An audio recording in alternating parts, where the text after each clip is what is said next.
Thank you everyone who is joining us live on Facebook or maybe afterwards on our podcast or YouTube. I'm really excited today to have on Dr. Melanie Joy. For those of you who don't know, Dr. Melanie is a Harvard-educated psychologist, celebrated speaker, and the author of 7 books, including the best-selling Why We Eat Dogs, Eat Pigs, and Wear Cows, Beyond Beliefs, a guide to improving relationships and communication among vegans, vegetarians, and meat eaters, and the forthcoming How to End Injustice Everywhere. Melanie's work has been featured in major media outlets around the world, and she's received a number of awards, including the Ahimsa Award, previously given to the Dalai Lama and Nelson Mandela for her work on global nonviolence. Melanie has given talks and trainings in over 50 countries, and she is also the founding president of the international NGO Beyond Carnism. You can learn more about her work at carnism.org. But with that, welcome, Dr. Melanie. Hi, thank you. You can just call me Melanie, and it's nice to be here. Okay. So thanks for having me. Thank you for coming on. I'm just going to jump right in, and I wanted to ask you about, what inspired your journey towards being an animal advocate? Yeah, so it was really my personal story, which led to my book, Why We Love Dogs, Eat Pigs, and Wear Cows, and the advocacy that kind of came along with that. So like many people, I grew up with a dog who I loved, like a family member, and I also grew up eating meat and eggs and dairy. And over the course of so many years and so many meals, I just never thought about how strange it was that I could pet my dog with one hand while I ate a pork chop with the other. You know, a pork chop that had once been an animal who was at least as intelligent and sentient as my dog. I just didn't connect the dots, right, between the meat on my plate and the living being it once was. But all that changed in 1989. I was 23 years old, and I ate a hamburger that turned out to have been contaminated with Campylobacter, which is like the salmonella of the red meat world, basically. And I wound up hospitalized on intravenous antibiotics. And I was just like, I have never been so sick in my life. And I have never been so sick since then.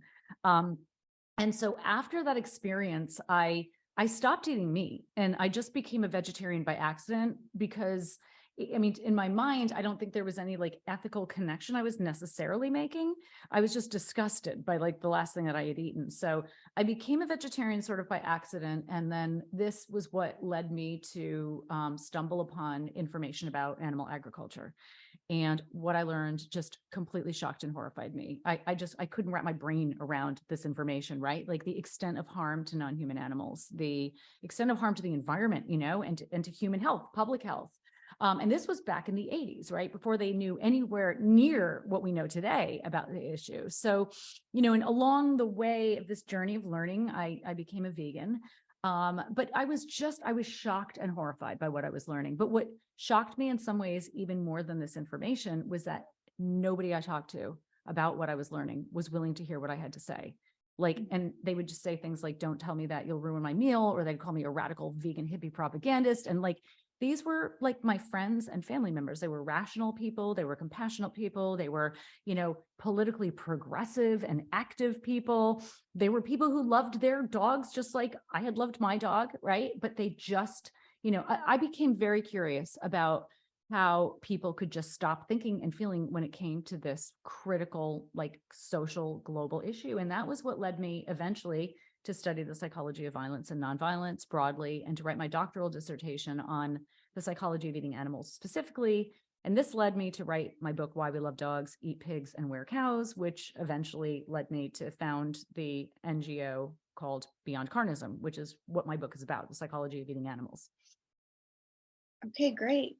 It's so interesting how I talk to a lot of animal advocates about, what kind of sparked their journey. And so many people have that connection of having the pet and like seeing what's on the plate and being like, wait, what's going on here? So Right. That's awesome.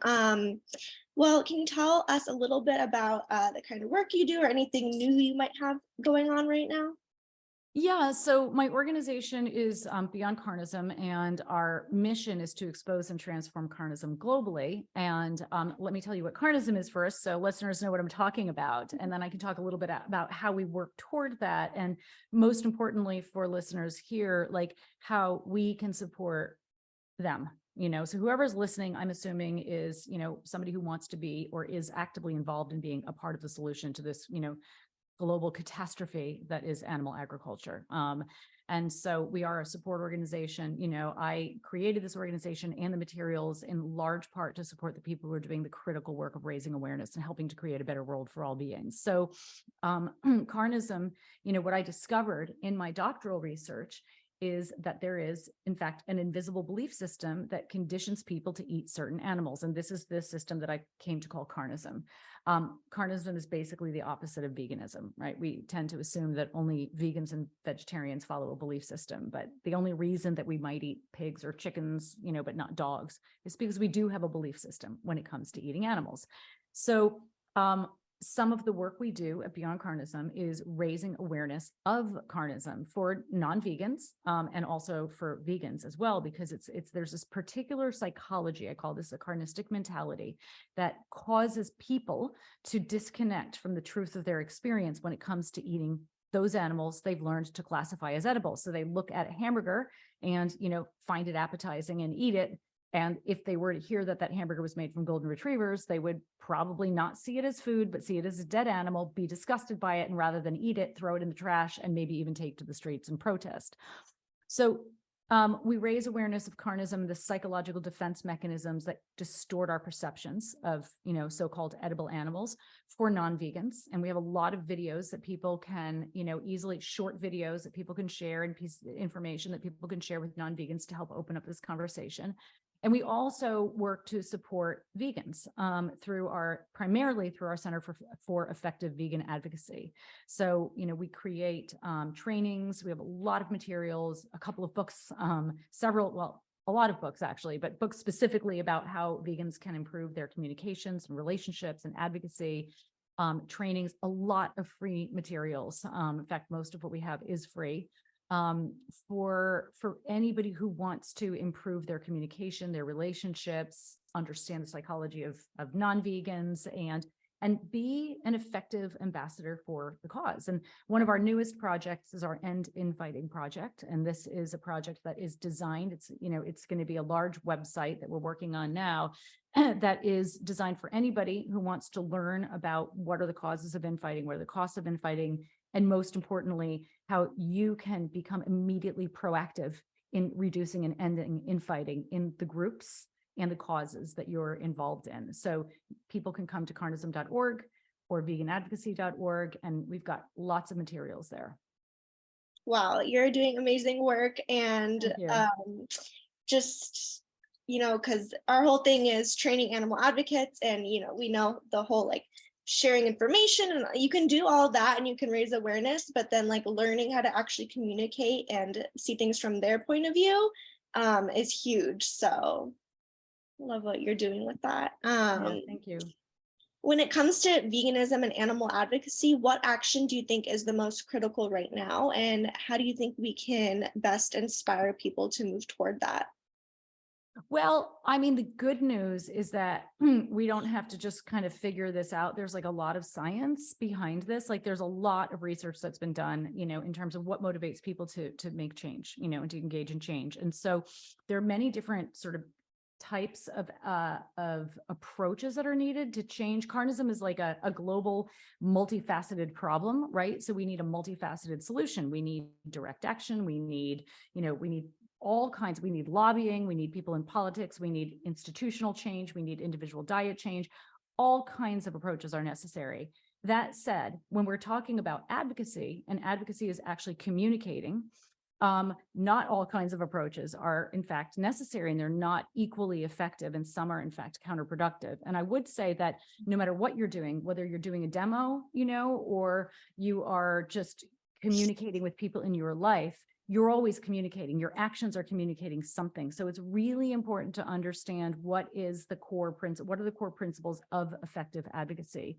And one thing I can say is that shaming communication the studies have found, and there's a tremendous amount of research on this, when we communicate in a way that is shaming, this tends to be counterproductive and create the very opposite outcomes of what we want. So when we're communicating with somebody and, if we're saying they're an animal abuser because they eat animals, or a murderer, or putting them down in some way, or even just having an attitude whereby we perceive them as somehow morally inferior, we are likely to encourage this person to become more deeply entrenched in their commitment to eating animals. So what we really need to do is, what studies have shown is that people are more likely to change when they feel intrinsically motivated to change, when they open up to our message and understand what we're saying so that they genuinely not want to change. There's a quote from some authors that I love. I'm trying to remember what it is. Getting in a person's face is rarely a good way to help them open up.